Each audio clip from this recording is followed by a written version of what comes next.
Hey, I'm Mark, And I'm Kendrick. and this is Movies in Black and White. So today we're going to be talking about Martin Scorsese and his comments towards the Marvel universe and all the superhero movies in general and our opinions on that. There's no movie reviews this week. We are going to probably get that next week. We haven't been able to catch anything new. We want to go see The Lighthouse. That would be awesome. So we'll try to catch that here soon. So, Martin Scorsese and Francis Ford Coppola, two of the greatest filmmakers of a generation. I mean, their impact in the 60s, 70s, 80s in film, Apocalypse Now, Godfather, all these great movies. We respect their opinion. We respect it, but we also agree to disagree. Absolutely. Go ahead. Well, for those who don't know, they pretty much said superhero movies in general are trash. They're not even cinema. They're theme park adventure. There's no movie to it. It's just a ride. Which, that's not entirely wrong. Movies are a ride. Every movie. I don't care what it is. It's a ride. I've personally never seen all the Godfathers. I've seen bits and pieces of the original one. Yeah, it's on my list of movies to watch. I just haven't got around to it. But to me, no matter what, no matter how good the story is, no matter how artsy it is, all that, it's still a ride for me. From beginning to end. The Marvel movies, for me, nail that. It nails the ride aspect. But I don't understand why they're just calling it a ride. Because there's emotion, there's connection, there's love and caring and all the stuff that is a centerpiece for a movie for me. So I don't get why he's just calling. Absolutely, there's depth in the series and in the movies themselves. To further Belieger's point, he went on to say that, quote, "I don't know that anyone gets anything out of seeing the same movie over and over again." Francis Ford Coppola made that comment, and I look at it and I go, it's not the same movie over and over again. Number one, there are entire generations. I mean, there's at least 2 generations that had waited for the technology to catch up with the comic book illustration to be able to put that illustration on the screen in a live action form. We've waited since we were kids to see that. So, I mean, that in itself gives us something out of it. That's before you even take into account the actual screenplay, actual storyline, actually anything that, makes the movie. All of that is in the Marvel movies. All of that is presented on a great canvas that you say, okay, it's believable. There are things that people tweak to make it a movie. You had to make it understandable to everyone. You couldn't expand it over the time period of a whole series of comic books or, offshoots. So yeah, I'm really perplexed by it. Like I said, I respect these men greatly. Fantastic filmmakers. Oh yeah, absolutely. And I'm sitting here reading up on it because I was curious. Francis Ford Coppola, the majority of his movies were made in the 60s, 70s, 80s, and 90s. There was a huge break between 1997 and 2007. In the 2000s and the 2010s, he's only made a few things. He's not done much in the modern era. I hate to say this because I hate selling this to people, but he's dated. Right. He was great in his day. He was fantastic.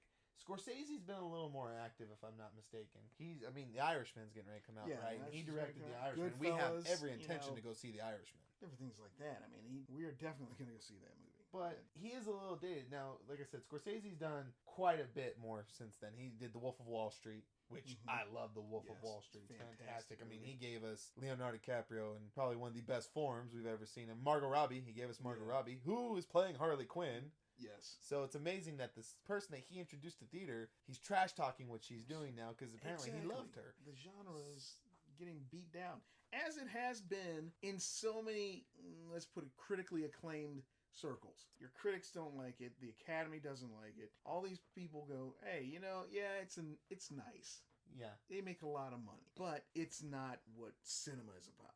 Wait a second. Well, who are you to judge what cinema is about? Exactly. Who are you really to judge what cinema is about? I mean, is it okay? It takes you 40 minutes to really understand what is going on in the movie. Is that what cinema is about? I think cinema is about taking you from one place and transporting you into a world that screenwriter, that director, that actor is trying to get you to. And if it's successful, guess what? It's a good movie. It's a good movie. Absolutely. Yet again, to talk about the older thing, they're in their 70s and 80s. Yeah. They're older.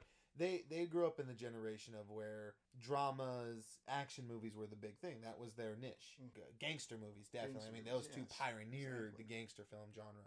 Like when my grandfather was growing up, westerns were the thing. Right. And then in the 70s and 80s, sci-fis were the thing. Right. And today, it just so happens, superheroes are the thing. So the big thing is I guarantee you when Star Wars came out. Mark, were you around when Star Wars? Oh, yeah. You were little, though, right? Of course. 1973, I was born. Okay, so you were you were old, maybe old enough to remember when it came out. Definitely when Empire and Return of the Jedi came out. But were there people back then that were hating on Star Wars and couldn't understand why it was there? Yes, could not understand it.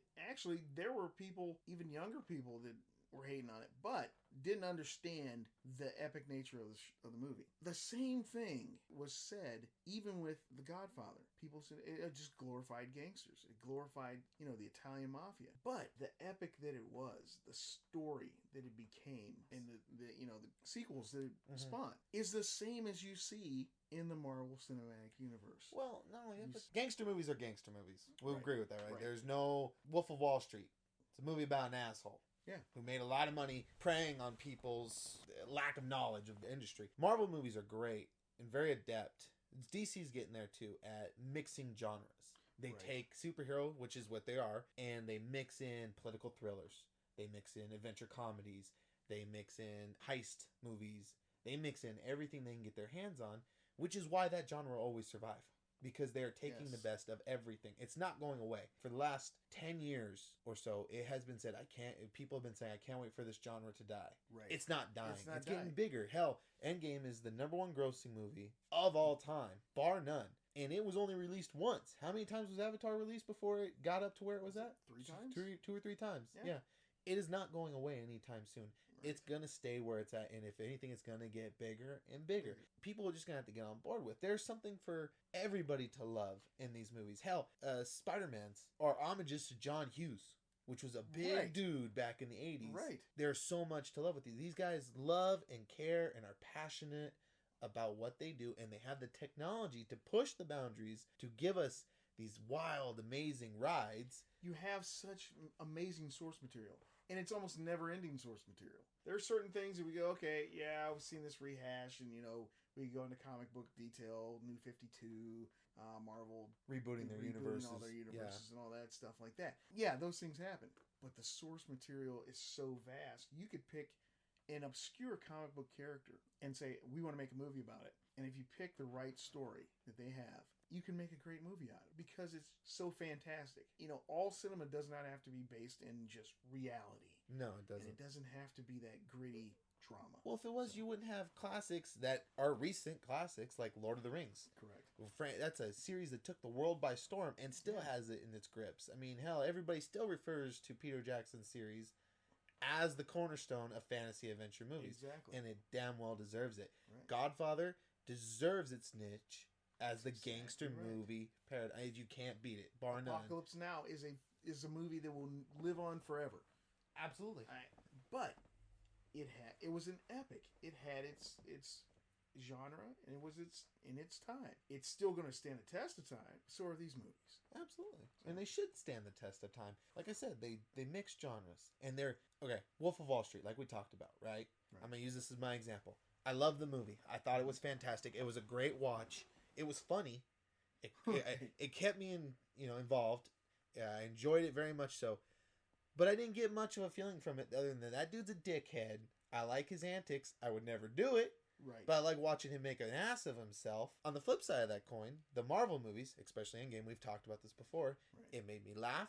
It made me cry. It gave me goosebumps all over. It had me in it. Like, I wasn't just watching a movie. I was feeling, I was witnessing. Exactly. I was every sense there. Right. I could even smell the dust when the building got blown up. Oh, like, it was there. And if you don't have these people, the Russos, Scott Derrickson, Josh Whedon, that are pushing boundaries and advancing cinema as a whole as the way they are, then where are we going to be? We're going to be just standing there like, okay, here's a gun with empty bullets in it. Go shoot this guy on this corner street instead of witnessing space adventures. So they want to compare it to theme parks, right?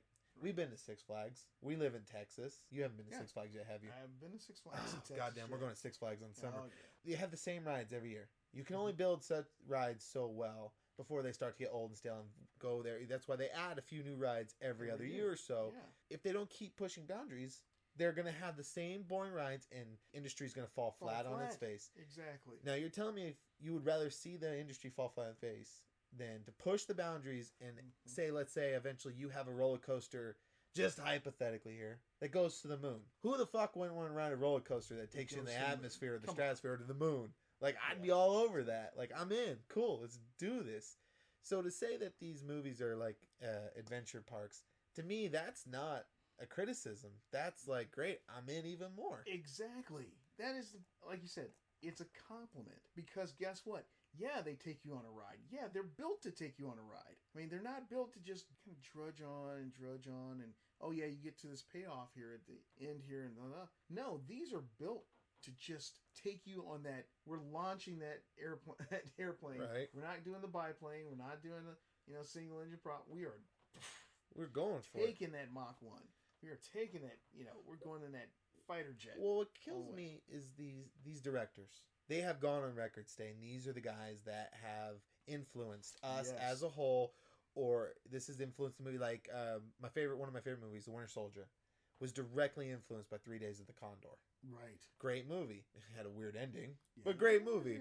I can't imagine being in their shoes. And like I said, everybody's entitled to their opinion. But hearing these guys that you look up to saying this about your movies that you poured your blood and sweat into and universally loved and acclaimed. Yet again, #1 highest grossing of all time and the highest grossing franchise of all time. And you're going to, what does that do to people? Like, how do you sit there and just be like, these were my heroes? I mean, I guess that's why they say never meet your heroes. But Kevin Feige, if you're ever listening, I want to meet you, dude. You're my hero. Love you. I'm there. Like, I don't care if you're a dick or not. I guarantee you're not. But I would love to meet you. Just saying. Out there in the universe now. But I couldn't imagine what that does to them. The impact it has on their psyche. It's like, why are we doing this? But then I guarantee you the fans, the backlash that these guys are getting from the fans, like, this is why we do this. Because these fans love us. And at the end of the day, we are the people paying the ticket price to go and see these movies. Exactly. We're the only people they need to worry about pleasing. And they do it so well. Incredibly well. Absolutely. I mean, you have guys that took umbrage, like Kevin Smith and Taika Waititi, James Gunn. Those guys, I mean, they have made some fantastic movies. I mean, fantastic cinema. You sit back and you go, okay, there's a lot of special effects. Well, guess what? You still have to say, this is how this has to look. Yeah. And how this has to respond and play with the characters that are on screen. I mean, it has to be put together and pulled together. Okay, let's do this. What is the top 5 movies off the top of your head that are the most impactful, historical, the center point of those generations? Like, what are the movies that you always heard were the most lauded movies of their time? I'll start for you because I got 5 on top of my head. The Good, the Bad, and the Ugly, Star Wars, Godfather, like Apocalypse Now, like you said, and let's just throw Jaws in there into the mix. Because I know Steven Spielberg has said before that he's not behind superhero craze. He doesn't get it either. Yet again, I think it's the generational thing. I can guarantee you at the time, because I've read about it, Star Wars, like we talked about, was not loved by people under a certain age. No, it just wasn't. Neither was Jaws. Jaws started the blockbuster trend. The man that started the blockbuster trend is not behind blockbusters anymore, which boggles my mind. Yeah. The Good and the Bad and the Ugly, everybody knows that movie just by the tune that they hum. Not lauded at the time. There were people that hated it, couldn't understand it. Same thing for the last 2 I mentioned. It's just how way it goes. So go ahead. What would be your 5? Well, I definitely have Godfather. Yeah. Apocalypse Now, because it is one of my favorite movies. I don't know if Good, Bad, and Ugly would be on my list. Guns and the Navarone would be one of them. Gone with the Wind was an epic. Wizard of Oz. Those are movies that influenced whole genres, whole generations.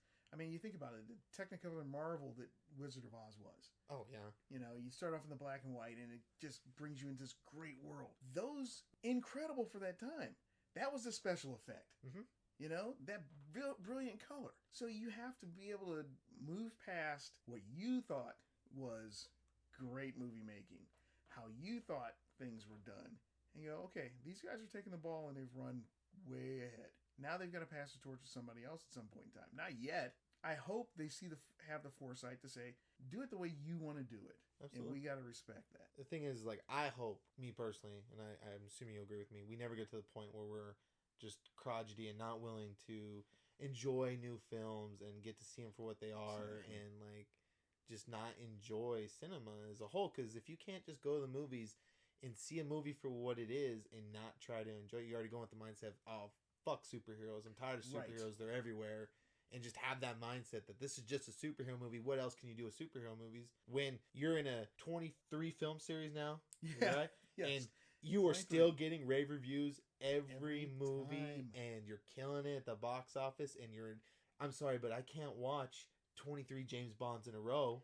I just either. can't. Like, I Can't love do the it. James Bond series. They're fantastic. But I can't watch all 23 in a row because they're so similar. That's the whole point of Bond is he's a spy. How many spy stories can you do? That's what Marvel did well is they took the superhero genre and said, okay, we know we can do superheroes well. What else can we throw into this blender and see what we can come up with? I hope I never get to that point where, let's say that, space epics become a thing in the future again, like realistic space epics, like all that stuff. I hope I don't get to the point where I'm like, oh fuck, I've seen Avatar. I saw Avatar when it came out. Who wants to see this shit again? It's been done before. We don't care. I don't care. Something's new, something's different. Somebody, like I've told you before, somebody poured their heart and soul and blood and sweat into these movies. I'm gonna give it the opportunity of a watch. Exactly. I just am. I was not a fan of Hereditary. I just wasn't. Right. That movie was didn't like that either. Miserable, slow. Yes. I didn't care for it. I went and saw it in theaters. I gave it a shot, and I tried to find the good in it. Like, there was a few shocks where I was like, the fuck just happened here? But I didn't like it as a whole. I will never discredit what that director did with that movie. Because he did what he wanted to do, and I applaud him for that, and I applaud the studio for backing. Would probably give another one of his movies a chance. I don't want to see Midsummer, though. That was his other one that he did, I think. Oh, yeah. I had no desire to see that one. I was almost sitting down to watch that the other day. I almost watched it. Yeah. But I always try to watch something that is just, I don't want to see. I know I don't want to see it, so it surprises me. Well, you always got to push yourself, too, when it comes to movies. So, like, I used to be really terrified of horror movies. I would not give them a chance. Having not given them a chance, I missed out on some good ones. Mm-hmm. And if I wouldn't have given them a chance, I wouldn't have enjoyed Halloween, the new one that came out last year. Right. Either of the It's. Right. Oh my gosh. Evil Dead, the remake, which I liked. It was jacked up in a lot of scenes. Like it was rough, but it was a good movie. They did a really good job with that reboot. If I wouldn't have forced myself to go see Friday the 13th reboot back in 08, 09, whenever it came out, I don't think I'd be into horror movies now as an adult. Oh, wow. Like I couldn't do it now. My friend used to torture me by taking me to go see Saw. His birthday is in October, so whenever Saw came out, it was always around his birthday. We'd have to go see it. He would guilt trip the shit out of me if we didn't go see it. So like eventually I just kind of forced myself to love the niche, and now I love horror movies as a whole. Like they're great. You always gotta give movies a chance. You just gotta give them a chance. And I don't know if Coppola or any of the Scorsese or anybody's seen them. Maybe they have, maybe they haven't. I don't think they have. I think they're just judging it based off what they've seen of it and wanting to walk away saying, I want no part of this. I think in their mind, and, sometimes this happens as we get older, and, the sensationalism of things turns us off. Like, oh, we yearn for the good old days. I remember when music was this way. I remember when, newspapers were written well and all this, all these types of things. You kind of have to step out of your own way a lot of times. Mm-hmm. And just say, okay, I got to get out of my comfort zone, get out of what was familiar, and get out of that and get into something that's like, okay, you know what? This is going to help me grow. This is going to help me look forward to something else besides what I know. And then you can say, you know what? I get it. I get it. I might not really appreciate or like it. I might have my favorite over here. But guess what? I get it. Well, I'll agree with you to that with movies. But music, I'm 80s all the way, bro. Sorry, some 90s music. This modern music, I'm not. I'll walk away from that. Now, Martin scores, Michael Giacchini, even John Williams, what he still does, I'm all in for. Give me musical scores left and right. But certain musics, I'm out. Like, I won't give that a shot. But, me too. Movies, I'm always in. Like, looking here at Scorsese's top movies, I guess this was held back in 2012. He ranked his greatest films of all time, and they're mostly from the 50s and 60s. I would beat myself if I didn't add another favorite movie to my list at least every year. And I usually stumble across them randomly. It's not even movies I go see. Like last year, I stumbled across Wind River. You seen that? Okay, yeah. Jeremy Renner? Yeah, Jeremy Renner. Elizabeth Olsen? Yes. Freaking amazing movie. Yeah. Like, I didn't even remember going to theaters. My dad was like, yeah, I was in theaters. We talked about going to see it. I was like, I wish we would have, because that would have been an experience. Right. Like, that was an amazing movie. Hell, John Bernthal was in it. Oh, yeah. And it was such a short scene, but I loved him in it. What's crazy, too, is nowadays, like we talked about 23 film series, Marvel's got quite a bit on their belt. That's a lot of actors. Mm-hmm. That you would be hard-pressed to go see any movie nowadays without somebody that's touched a Marvel picture before. Yes. Especially when you pulled people like Redford, Stallone, for bit parts. They've still been in that world, and they enjoyed it. And these are people that have done some iconic movies. Rocky. Exactly. One of the greatest of all times. Hell, like we said, 3 Days of the Condor. That's a Redford movie. Right. He's an amazing actor. Oh, but he's open-minded enough to give these guys a try and say, you know what? I like what you're doing. I like what you're pitching. I'm in. Let me see what you can do. Exactly. By no stretch of the imagination do I want Scorsese or Coppola to come and direct a Marvel movie. No. I don't. I would love to have them give it a chance, but I don't want them to touch it. Right. You need the fresh blood, the guys that are like, okay, I know how this technology works. I want to be part of it. I'm willing to add something new to the fray. Let's go. You need guys who were comic book fans. Absolutely. Who grew up with comic books. I mean, in the modern era of comic books. Or whose idea of a fun time was playing Dungeons and Dragons with their friend, right, and coming up with their own adventures, or going and hanging out at a comic book store and talking to the people that love comic books.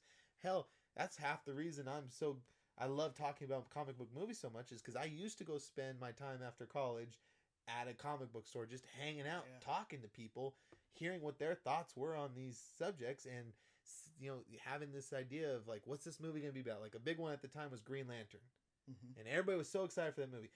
Spoiler alert, it blows. It was horrible. Love Ryan Reynolds, but that movie, Taika Waititi was even in that too.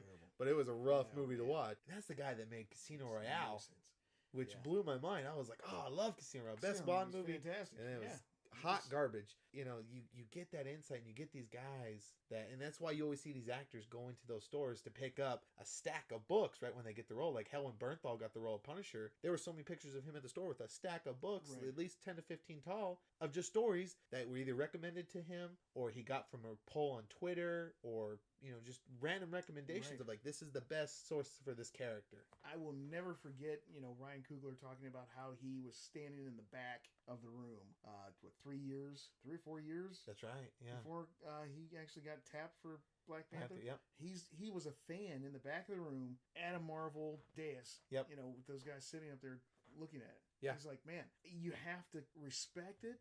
You have to sit back and go, I can do this. But you have to have that vision of what those characters are supposed to be. Well, and that brings me back to the point of blood. What does it do to those guys' mindsets when these people they admire? I mean, what would have happened if we didn't have Coogler doing Black Panther? We wouldn't have a Marvel movie that broke the wall of Academy Award nominations. Exactly. You just wouldn't. I say these guys are all entitled to their opinions. Mm-hmm. Absolutely. I don't think you need to make such a big fuss about it when people are like, well, why... you shouldn't feel that way, whatever, and then keep going back and just digging in deeper. Yeah. Because it just makes it worse for the guys that you're not necessarily attacking, but are going to feel attacked. Exactly. And, I'm not all for the fluffy, let's treat everybody with 100% nice. If somebody's being an asshole, you call him an asshole, you need to deck him in the face. Like, hell, with my kid coming, I'm going to let him fall and scrape his knee. I have no problem with that. He's going to have to learn. You have to. But at the same token... you don't dig that knife in and then start twisting it repeatedly. Like, it's just uncalled for. Absolutely uncalled for. Like I said, I'm okay with opinions. I just don't agree with it. And that's absolutely okay.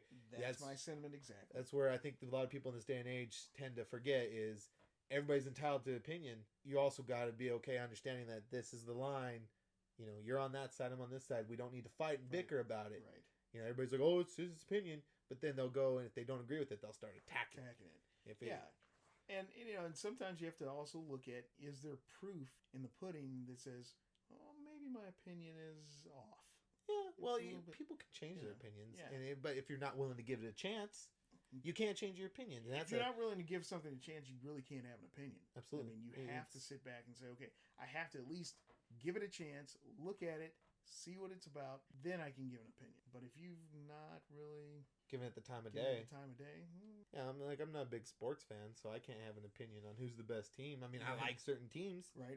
I watch certain games, but I can't just be like, oh, fuck that team. They're garbage when they can be the number one team in the state. Because I've got that done to me before. I'm like, oh, fuck the Ravens. They suck. And then it's like, oh, shit, they're actually number one this year? Yeah. The quarterback's number two? The Super Bowl. What's shit. going on? Yeah. My bad. So you gotta give it a fair chance. Yeah, you do. You gotta give it its time, and always try it. Like like we said, Hereditary was not one of our favorite films last year, but we sat down, we tried to watch it.